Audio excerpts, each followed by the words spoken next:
This passport is a forgery. And yet, inside JFK International Airport, the scanner flashes green. The border agent stamps it, hands it back, and waves the man through. To the untrained eye, this looks like routine travel. But behind that single document is an operation so complex, so advanced, that it rivals government intelligence agencies. The criminals responsible didn't just print paper.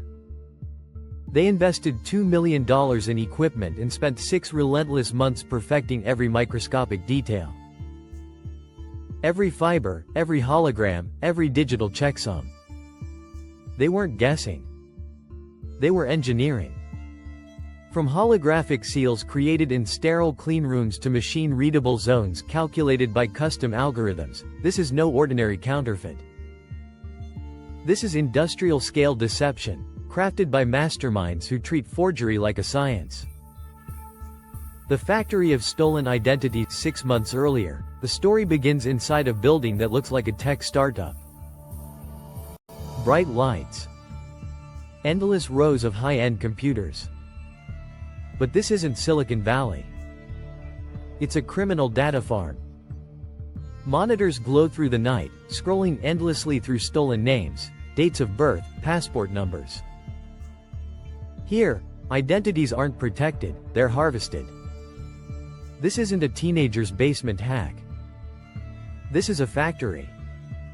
An identity harvesting center run with the precision of a corporate office. Before a single counterfeit passport is printed, criminals need raw material, real people's data. Take Sarah, a frequent flyer. She receives what looks like an official airline email. The logo is perfect. The layout flawless. She clicks. She logs in. And in that single moment, her entire travel identity, passport number, itinerary, even her loyalty program details, is stolen. By the next morning, her digital life is for sale on the dark web. The breach economy. Security experts call this the breach economy. Hackers infiltrate airlines and government systems not with brute force, but with precision tools. They use SQL injections, digital lockpicks that convince databases to spill their secrets. One successful breach can expose 500,000 passport numbers overnight. 500,000 identities, harvested in a single strike. But these criminals don't just dump stolen data online like a yard sale. No, they refine it. The stolen identities are sorted, verified, and graded for value. American citizens might fetch $1,500. Government employees with clearance? $5,000. A dual citizen with spotless credit and a clean record? As much as $15,000. The market is vast. And it is disturbingly professional. The marketplace to purchase, forgers use Tor, the dark web browser that bounces connections across the globe, hiding their trail. And what they find is not chaos, but order. Encrypted marketplaces operate like legitimate e-commerce platforms. There are product listings, user ratings, payment systems in Bitcoin, even customer service. But in this market, the product is human identity. The challenge is finding the perfect match. A forger isn't just looking for any profile. They need someone whose age, gender, and ethnicity resemble their client.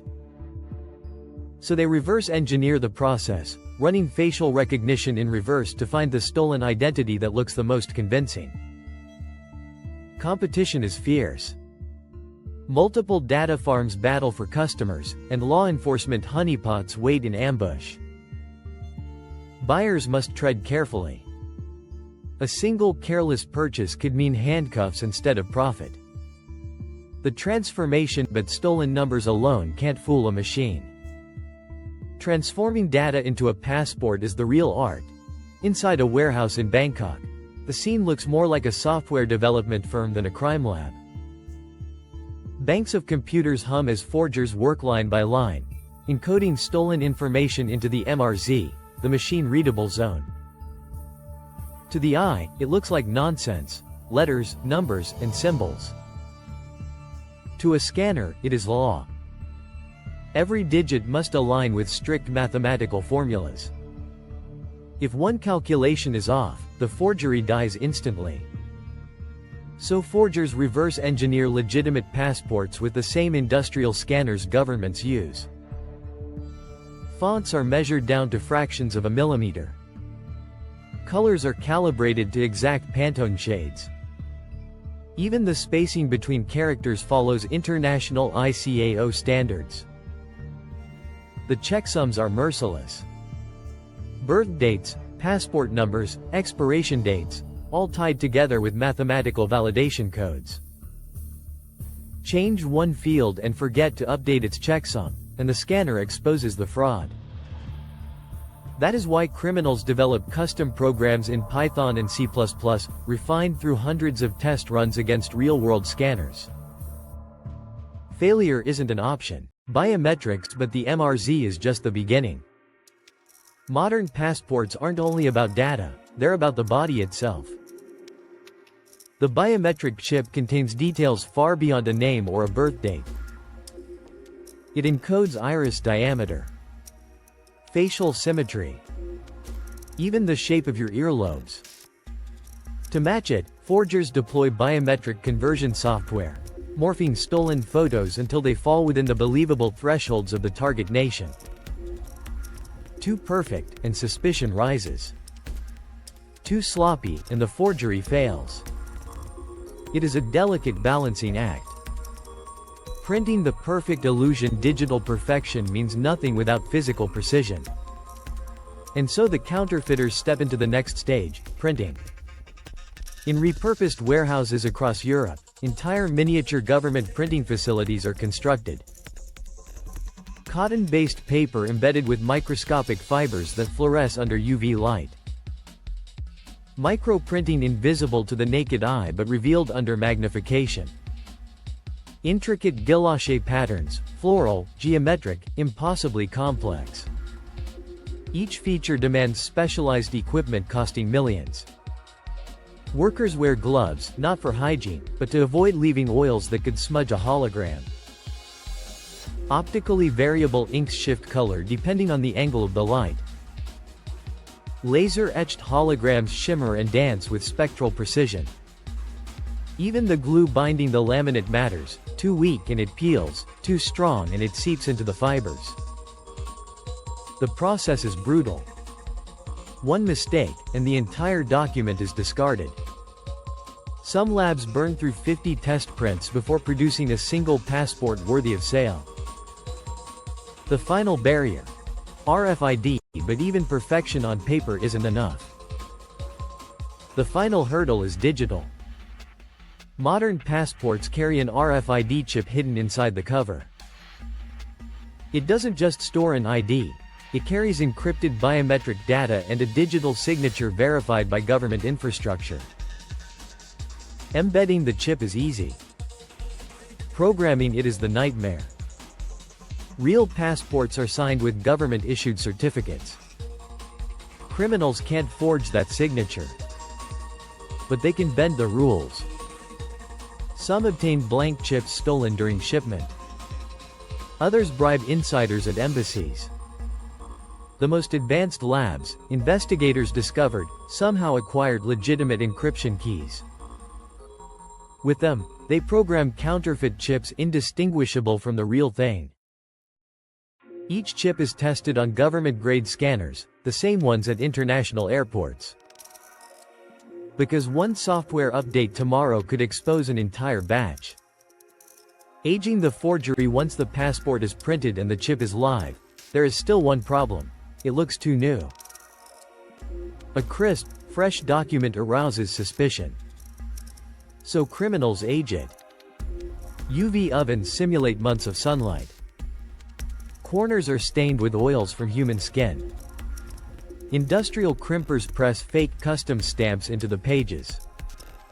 The passports are then hidden inside decoys, old books, beauty kits, even hollowed-out coffee machines, before being smuggled across borders. Detection. So how do border agents fight back? They layer defenses. Under UV light, fibers glow. Magnification reveals blurred microtext. Holograms are tilted, checking for shifting colors. MRZ scanners confirm mathematical checksums. RFID readers test encrypted signatures. And still, the arms race continues. The downfall. No matter how advanced, criminal networks almost always fall to one weakness: human error. A careless insider. A mistyped checksum. A single counterfeit caught at a high-security border, triggering an investigation that unravels the entire operation. When investigators raid these labs, the findings are staggering. Warehouses filled with counterfeit passports. Industrial printers worth millions. Databases of hundreds of thousands of stolen identities. Networks of corruption stretching across multiple countries. Back to JFK, and that brings us back to JFK International. The businessman's passport hesitates in the scanner. A flicker of red. Then green. The agent stamps it. Hands it back. Waves him through. What looks like a simple moment at customs is, in truth, the front line of a hidden war. A war fought silently between counterfeiters and security experts. The passport in your hand isn't just a travel document. It's a masterpiece of design, mathematics, and biometric security. A shield, protecting identity, movement, and national borders. But it is also the target of a $3.8 billion global black market. And as long as 40,000 counterfeit passports are seized at US borders each year, perfection doesn't exist. There is only one goal: good enough to pass. For now.